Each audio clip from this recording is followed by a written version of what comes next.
October 1942, Ottawa, Ontario. A thin veil of mist curled along the Rideau Canal as dawn crept over the frost-bitten city. In a small red brick building at 345 Laurier Avenue, beneath the faint hum of the radiators, a man named Harold Wainwright adjusted his wire-rimmed glasses and leaned closer to a shortwave receiver. The signal was faint, just a whisper among the static, but it carried a secret that would alter the course of an invisible war. He marked the frequency in his notebook with a trembling hand. 7.42 MHz. A German naval transmission, coded and bouncing off the upper ionosphere, intercepted from a basement thousands of miles away from the front. Outside, the city stirred slowly. Clerks in wool coats, soldiers on leave, the smell of wet tobacco from the nearby Dominion Bureau offices, none aware that in this unassuming government block, a network of Canadian mathematicians, linguists, and radio operators were quietly constructing one of the most elaborate deception operations of the Second World War. They called it Hydra, after the mythical beast with many heads, a metaphor that fit too perfectly, for its body sprawled from Ontario to Nova Scotia, and its voices spoke in dozens of languages the enemy believed were their own. At 06:15, Wainwright received a coded pulse, 3 dots, 1 dash, 3 dots. The signal originated from Hamburg, but it wasn't meant for German ears. It was bait. The Canadians had built an entire phantom network of agents complete with forged identities, backstories, and radio personalities.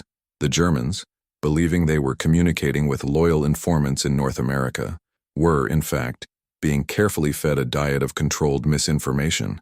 Every coordinate, every rumor, every fragment of false intelligence was scripted, not by the British, as history would later assume, but by this clandestine Canadian cell operating under the Special Liaison Branch of the National Research Council. The room smelled of solder and warm circuitry. On the workbench, copper coils glowed faintly. The men called it the farm, a nod to its pastoral cover story, but what grew here wasn't food, it was illusion. Wainwright's superior, Captain Maurice Dupont, a polyglot from Quebec City with a taste for chess and dry gin, oversaw the deception campaign. His orders came through diplomatic channels, but even he didn't know their full origin. What mattered was the rhythm. Intercept, re-encode, retransmit. They were building a hall of mirrors in the ether. By late afternoon, the winter light slanted low across the desks, turning typewriter ribbons to veins of red. The operators took turns at the console, switching frequencies as they mimicked German field agents stationed in Boston, Halifax, and even Lisbon. Their German was flawless, their slang precise. Many were former students from the University of Toronto's philology department, recruited quietly under the guise of linguistic research for the Crown. The irony wasn't lost on them. Scholars of language now weaponized words to reshape the enemy's perception of reality. But deception, as Dupont often warned, was a double-edged weapon. The moment you began to lie for survival, the line between truth and invention blurred. In the winter of 42, it began to blur dangerously. The first unintended consequence came with a single forged report, one that described a non-existent Allied convoy departing from Halifax. German U-boats moved north to intercept it, abandoning their patrol along the mid-Atlantic route. Days later, a real convoy, HX-212, passed unmolested through the same sector. Hundreds of sailors lived because of a fiction typed on a Canadian Remington machine. Wainwright, who had once been a literature teacher, kept a record of the operation not in military terms but in metaphors. "We are," he wrote in his journal, "painters in a dark room, brushing light where we need the enemy to look." The journal would remain hidden for 8 decades, discovered only in 2021 in a trunk sold at an estate auction in Kingston. Inside, each page read like a confession, disguised as technical notes, fragments of frequencies, call signs, and moral unease. That December, the operation expanded. A remote station near Camp X, the legendary training ground between Whitby and Oshawa, became Hydra's beating heart. The facility, originally built for encrypted communication with London, now carried dual purpose. It was both a receiver and a transmitter of lies. Operatives there forged messages supposedly from neutral diplomats and Norwegian captains, constructing an entire parallel network of fictional agents. The British SIS would later incorporate many of these reports into their strategic maps, unaware of their true origin. In the chessboard of war, Canada had moved a piece no one else could see. Night shifts stretched long. The men worked by dim bulbs, wrapped in blankets against the Ontario cold. They spoke softly, even among themselves, as though words might leak through the walls. Occasionally, Dupont would appear at the doorway, his pipe glowing faintly, issuing brief nods instead of orders. He trusted silence more than speech. Noise, he said once, is the enemy's first ally. Then in early 1943, something shifted. German counterintelligence began to question the reliability of their North American contacts. A series of internal investigations were launched, and several real spies were executed in occupied France as a result. The Canadians didn't celebrate. Dupont, in his private notes, called it the invisible casualty of truth. Their success was measured not in lives taken, but in narratives redirected. Spring came reluctantly to Ottawa. Melting snow revealed cigarette butts and mud along the barracks. Yet, in that anonymity, the network grew bolder. They began crafting entire operations around the false premise that the Allies were building a secret airbase in Newfoundland, a deception so convincing that the Germans diverted reconnaissance flights and resources, buying the Allies time to advance their real Atlantic convoys. The men at Hydra never saw the front lines, but their invisible fingerprints marked the war's tides. Wainwright, by then pale and exhausted, confided to his journal that he dreamed in static, bursts of Morse code echoing like rain on tin roofs. He could no longer tell if the words he transmitted were shields or daggers. "We are ghosts speaking to ghosts," he wrote, and somewhere in Berlin another man listens and believes. By summer, the network had transmitted over 1,200 fabricated reports, all meticulously catalogued in a locked cabinet labeled simply, Liaison North. When London learned of the scale of their work, a delegation from MI6 arrived unannounced.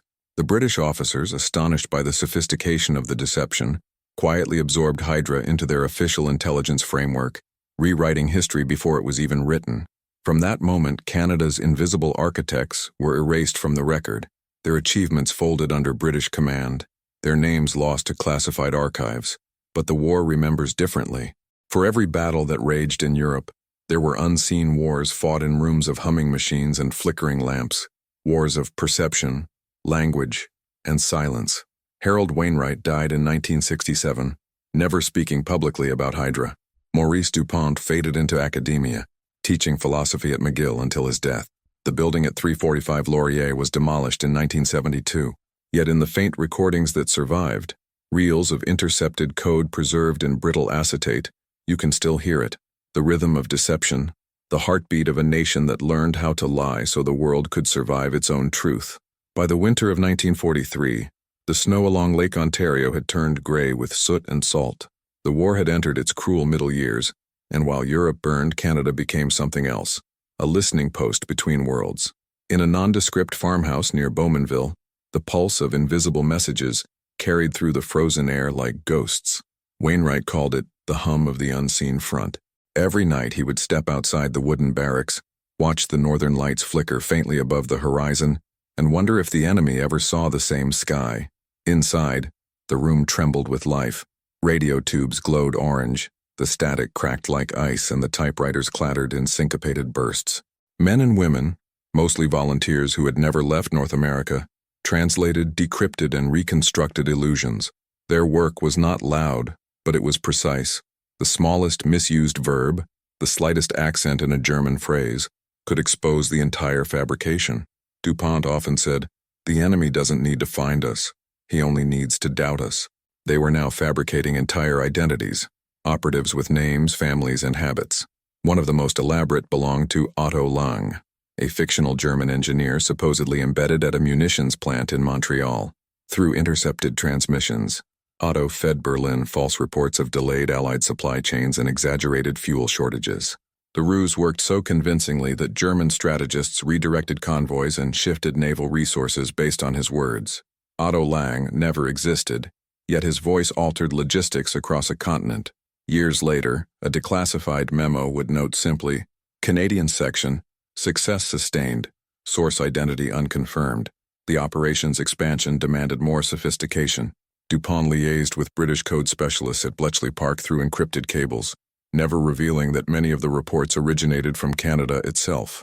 The British, believing the Canadians to be mere relay operators, absorbed their intelligence under code names like Northlight and Whisper Bay.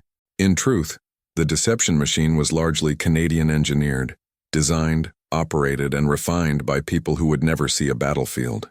Each night, Wainwright sat at his desk beside a cracked window pane, writing in his notebook while the others worked. The entries grew darker as the months passed. Truth, he wrote in one, is no longer a weapon, but a luxury. The psychological toll became evident. Operators began speaking in fragments of code even during meals. They lived between frequencies, their language reduced to symbols. Some stopped writing home, others burned letters unopened. To lie daily for one's country required a kind of quiet surrender of the self. Then came the mistake, a signal too strong, transmitted at the wrong hour. It bounced across the Atlantic, reaching not the intended receiver in Bremen but a listening post in Spain. German analysts traced the irregularity and began to suspect interference in their North American network. DuPont ordered immediate silence. For 6 days, Hydra went dark. No outgoing or incoming transmissions. The silence was deafening. Snow fell without wind, and the building felt like a tomb. When they finally resumed operations, the men worked with renewed paranoia. Every word was measured, every frequency logged by hand. By late March, the Germans attempted to verify their contacts. They sent coded test questions, references to small details from supposed previous communications. The Canadians, meticulously prepared, answered them all correctly. It was Wainwright who deciphered one of these trick questions, a reference to a fictional shipwreck mentioned months earlier. "They are testing our ghosts," he murmured, half in awe, half in fear. His reply convinced Berlin that the Phantom Network was real. The illusion held, but something in him shifted that night. "When you become fluent in deceit," he wrote, "you start doubting even your own name." Outside Hydra's operations, Canada was changing. Thousands of young men had already left for Europe, while women filled the factories and clerical offices. The war felt distant yet omnipresent, on ration coupons, on radio news, in the air. In Ottawa, the government quietly increased funding for communications research. Not even Parliament knew the full scope. Prime Minister Mackenzie King, ever the mystic diarist, referred cryptically in one entry to "our guardians of the ether, unseen, unsung, but vital." The line was likely about Hydra, though it would remain buried in his journals for decades. Meanwhile, in Nova Scotia, a secondary listening post operated under the cover of a maritime weather station. From there, operators intercepted Luftwaffe transmissions, feeding select pieces into Hydra's false reports to lend them credibility. This careful blending of real and false intelligence created what DuPont called the fog within the fog. The Germans, unable to separate the authentic from the fabricated, began doubting even their own secure channels. For a moment, deception became a weapon more potent than artillery, but the price of secrecy grew heavier. 2 operators were dismissed under mysterious circumstances. One, a young mathematician named Claire Dufresne, disappeared from the records entirely. Her logbook, discovered in the 1990s in a Montreal attic, contained one haunting line: "Sometimes I forget which side I'm pretending to be." The line encapsulated the psychological corrosion Hydra inflicted on its own creators. In fighting illusion, they had become it. Spring thaw came late that year. The air smelled of wet iron, and the snow receded into rivers. DuPont was summoned to London under the pretext of liaison coordination. He left Wainwright in charge, a promotion that felt more like punishment. Alone with his machines, Wainwright developed a ritual. Each night before transmitting, he would stand, place his hand over the receiver and whisper a single word: "Forgive." No one ever asked whom he was addressing. In June 1943, the British launched Operation Mincemeat, the now famous deception involving a corpse carrying false invasion plans. Historians would later call it one of the most successful intelligence operations of the war. Yet buried in a classified appendix lies evidence that Hydra had provided the early template for the operation. Its communication framework and linguistic disguises tested first in Canadian transmissions months earlier. The world would celebrate the British triumph. Canada's invisible network remained unmentioned. By August, the moral weight had become unbearable. A new directive arrived. Fabricate reports suggesting that Canadian forces were massing for a non-existent Arctic expedition. The aim was to distract German attention from real convoy routes to Murmansk. The deception worked, but at a cost. A Norwegian trawler, misled by one of the falsified messages, sailed into an unguarded zone and was sunk by friendly fire. 53 civilians died. When the news reached Hydra, silence filled the room. Wainwright did not write in his notebook that day. DuPont, back from London, stared at the floor and murmured, "We built mirrors. and now we drown in them. Summer bled into fall. The operators moved through routine like sleepwalkers. Their laughter, once frequent, vanished. Only the static remained, the endless pulse of invisible war. Wainwright began spending nights by the window, listening to the cold wind through the antenna wires. He once described the sound as the whisper of history deciding who will be remembered. He suspected it would not be them. On December 31st, 1943, as fireworks erupted over London and New York, Hydra sent its final major transmission of the year, a single coded phrase that would misdirect German naval command for weeks. Eisvogel über Labrador, Icebird over Labrador. It was meaningless, but it sounded real enough to move men and ships across oceans. When the transmission ended, Wainwright removed his headphones, looked around the dimly lit room and smiled faintly. "We have outlived our own story," he said. And indeed, they had. For while armies marched and flags rose and fell, Hydra's war would remain sealed in the static, a war without medals, fought by those whose greatest victory was to be forgotten. January 1944. The war had shifted its tone.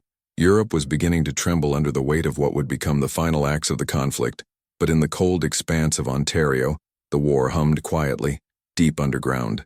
Beneath the snow-covered grounds of a repurposed telephone exchange near Kingston, a new phase of the operation was beginning. The code name was Project Mercury. Officially, it was a weather communication experiment between Canada and the Royal Navy. In truth, it was the final evolution of Hydra, a network no longer content to mimic, but to control. Captain Maurice Dupont returned from London changed. The once spirited intellectual had grown gaunt, his eyes distant. He no longer quoted philosophers or cracked jokes over his pipe. The trip had shown him how small they were, how easily their creation could be swallowed by larger powers. The British had taken Hydra's results and replicated them under MI6 supervision, calling their version Operation Carnelian. Dupont's men, who had once felt invisible yet indispensable, now felt erased. "We built the shadow," he told Wainwright, "and they now cast it as their own." The team reorganized in silence. The original operators were reduced by half, their work now classified under a joint directive marked Foreign Communications Cooperation. Wainwright assumed more leadership, though he never asked for it. He divided his time between code deciphering and moral inventory, two acts that required the same patience. In his journal, the entries became shorter, colder. "Each transmission," he wrote, "is an act of faith in a lie we created, and every day, I fear I believe it more." Outside, the Canadian winter deepened, the river froze solid, trains slowed under blankets of snow, and the static on the radio thickened with aurora interference. The atmosphere itself seemed to resist clarity. It was during one of these nights that Hydra, or what remained of it, achieved its quiet masterpiece. Using intercepted Luftwaffe signals, the operators crafted a chain of forgeries suggesting that Allied bombers were preparing to strike submarine pens in Trondheim, Norway. The Germans responded exactly as Dupont had predicted, shifting their anti-aircraft resources north, leaving southern France and Denmark partially exposed. The deception indirectly paved the way for successful Allied raids weeks later. No one in London or Washington ever knew the signal's origin. The orders that altered enemy defenses were written in a Canadian basement, signed by ghosts. But the cost was growing unbearable. Claire Dufresne's disappearance haunted the team like a curse. Her empty chair remained by the corner console untouched. Some swore they heard faint tapping in Morse on unused frequencies, a superstition they never admitted aloud. Dupont, whose pragmatism had once anchored the team, began to show cracks. He stopped sleeping, paced for hours muttering coordinates. "We've created a theater," he whispered one evening to Wainwright, "and I'm not sure which act we're in." In March, the government ordered a partial shutdown of non-essential intelligence operations to reallocate resources toward post-D-Day preparations. Hydra was to be temporarily decommissioned. Dupont received the directive in the mailroom, a plain envelope stamped Priority C. He didn't open it immediately. Instead, he stared at the snow melting outside, dripping rhythmically from the roof, like time escaping through a crack. When he finally unfolded the paper, he read the words without expression, then quietly folded it again. "They are ending the lie," he said, "but not the truth it built." For 2 weeks, the operators dismantled their own creation. Equipment was boxed, wires coiled, and codebooks burned. The smell of charred paper filled the air, bitter and final. Wainwright insisted on saving the audio reels. Hundreds of hours of intercepted transmissions, both real and fabricated. He believed history would need proof, even if it couldn't yet understand. DuPont hesitated but relented.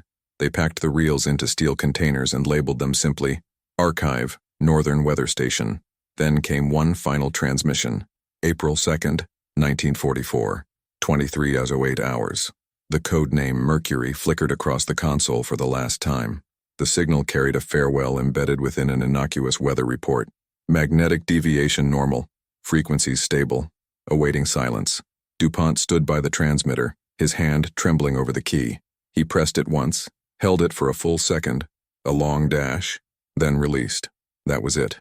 The room went quiet except for the hum of the generator. The men removed their headphones one by one and left without speaking.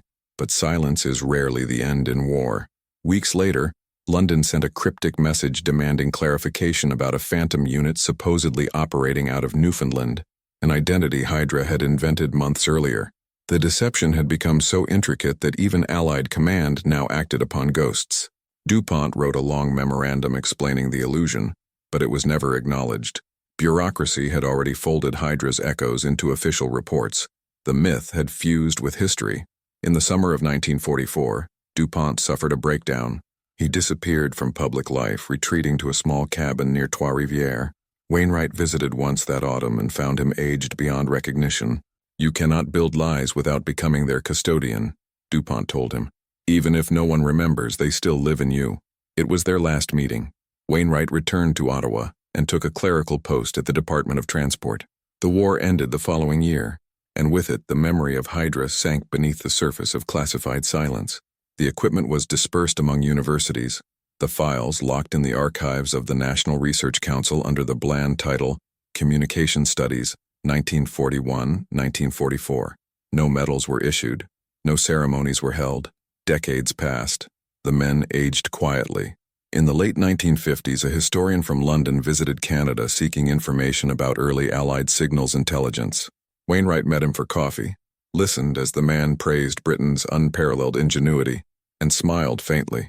He never corrected him. When asked if Canada had contributed, he merely said, "We listened." He died in 1967, leaving behind a single sealed envelope marked, "For the day truth returns." Inside, neatly folded, were transcripts of intercepted messages, excerpts of his journal, and one final note. History is written by those who speak loudest. Ours was written in whispers. Half a century later, that envelope surfaced at a Kingston estate sale. A graduate student researching wartime communication purchased it for $20, unaware of its significance. Inside, she found real recordings, faded documents, and sketches of circuit boards labeled Hydra. The discovery reignited interest in Canada's covert wartime operations. Over the next decade, declassified archives confirmed fragments of Wainwright's writings, fake German transmissions, cross-referenced British intelligence, and the hidden correspondence between Ottawa and Bletchley Park. By 2022, historians pieced together the improbable story. A nation often overshadowed by its allies had orchestrated one of the most sophisticated deception operations of the Second World War. Yet even in recognition, there remained uncertainty. Many of Hydra's operators had died long before, their identities blurred by time. The remaining documentation was fragmentary, riddled with redactions. Officially, the operation never existed. Unofficially, it shaped the outcome of the Atlantic War. A retired intelligence officer, interviewed for a CBC documentary decades later, summarized it best. They weren't soldiers. They were illusionists in uniform. They fought with words static and silence. His eyes glistened as he spoke, not from pride, but from awe at the moral complexity of it all. The final surviving reel of Hydra's transmissions, restored and digitized, was played publicly for the first time that same year at the Canadian War Museum. The recording began with faint static, then a voice, calm and steady, reading what seemed like an ordinary weather report in German. But beneath it, layered through frequency manipulation, experts detected an English phrase encoded in tonal distortion, a ghostly whisper repeating the same line, "We never wanted glory, only clarity." When the sound faded, the audience sat in silence. No applause. Just the soft hum of the projector and the quiet realization that history's truest wars are rarely fought with bullets, but with belief. Outside, in the cold Ottawa evening, Snow drifted under the streetlights, the same snow perhaps that once fell over Hydra's roof.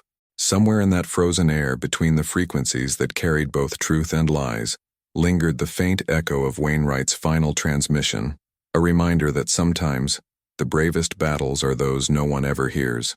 History, as it is remembered, tends to prefer noise, the thunder of artillery, the roar of speeches, the triumph of parades. Yet the true pulse of war often beats in silence, in the flicker of a single bulb over a transmitter, in the hiss of static before a coded voice breaks through. Hydra belonged to that realm, the quiet empire of the unseen, where truth was not spoken but sculpted. 80 years later, that silence still hums beneath the surface of Canadian history. Scholars combed through reels and faded notes, piecing together fragments of what had once been dismissed as rumor. The more they uncovered, the more improbable it seemed. A handful of linguists, engineers, and philosophers had built a machine of deception so subtle that it reshaped entire operations across oceans. In 2023, an aged folder surfaced in the National Archives, classified Annex 42B, Special Liaison North. Inside were transcripts stamped with both British and Canadian seals. They described intercepted transmissions, false German code phrases, and meticulously timed replies. Every page carried the same signature, Monsieur Dupont. Below it, a line in faded ink read, "Deception in service of truth is still deception." The discovery reignited a debate among historians. Some argued Hydra's work was a moral triumph, a brilliant contribution to the Allied cause that saved countless lives. Others saw it as a dangerous precedent, an experiment in psychological warfare that blurred the boundary between patriotism and manipulation. But even in disagreement, one fact remained inescapable.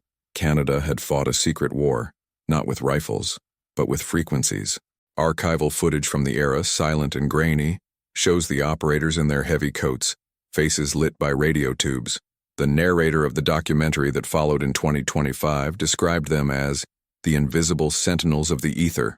Wainwright's journal, published posthumously under the title The Quiet Front, became required reading in intelligence studies.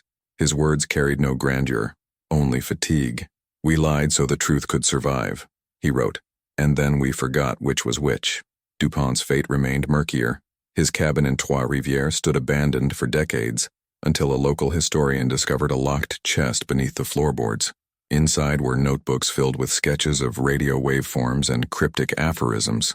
One page, almost illegible, contained a single phrase: "To control the enemy's perception is to borrow God's voice."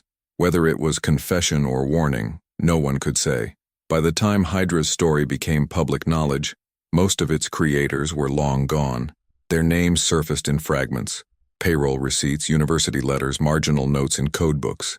None of them had sought recognition. None had spoken a word after the war. Their silence, it seemed, was their final oath. And yet, the echoes of their work never truly vanished. During the Cold War, fragments of Hydra's communication protocols were quietly repurposed by NATO intelligence. Linguistic deception, narrative injection, psychological signal manipulation, all traced back to the experiments in that unassuming red brick building in Ottawa. Even modern cyber operations, some experts claim, owe part of their conceptual lineage to Hydra's ghosts. What began as an improvised defense against Nazi intelligence had become the seat of a new kind of warfare, one that fought for control, not of land, but of belief. In a quiet moment, during the 2025 commemoration event in Ottawa, the museum curator stood before the preserved Hydra console, its knobs worn smooth, its copper coils tarnished but intact. The air smelled faintly of oil and dust, the same scent that once filled those rooms of deception. He switched on the receiver. A faint hum emerged, then a low burst of static. No voices came, only the soft pulse of history exhaling. Outside, the city moved as it always had. Cars passed, bells chimed from the Parliament Tower, and the Rideau Canal shimmered under the gray light. Few who walked by the museum that day knew that beneath those quiet streets, entire nations had once spoken through invisible lies. In the end, Hydra's legacy was not measured in victories or citations, but in its paradox, the idea that truth can survive through fiction, and that sometimes the purest form of service is anonymity. Wainwright had understood this long before the world did. His last journal entry, written days before his death, captured it in a single line. "Perhaps the greatest secret is not what we hid, but that we learned to live unseen." Today, that line is engraved in bronze beside the memorial exhibit. Visitors often pause to read it, their reflections flickering in the polished metal, unaware that the faint hum of the receiver nearby still transmits, not messages, but memory. The war has long ended, but its ghosts remain. They linger not in cemeteries or monuments, but in frequencies still bouncing faintly through the ionosphere, old signals with nowhere left to go.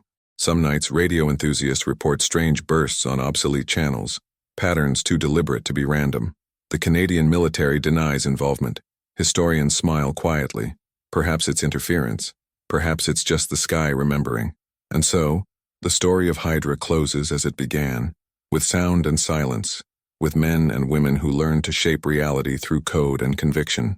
Their names are barely known, their faces long forgotten, but every time the static hums between stations, every time a voice fades into the void and another one answers, somewhere, across time, their war continues. In the great theater of history, they were the unseen stagehands adjusting the lights so that others could believe in victory. Their work, buried for 80 years, did not vanish. It merely waited, in boxes of tape encoded phrases in the invisible space between transmission and reception, for someone to listen again. Because even after all these decades, Hydra's message endures in its quietest form. That truth, once fractured and scattered across the air, never really dies. It only changes frequency.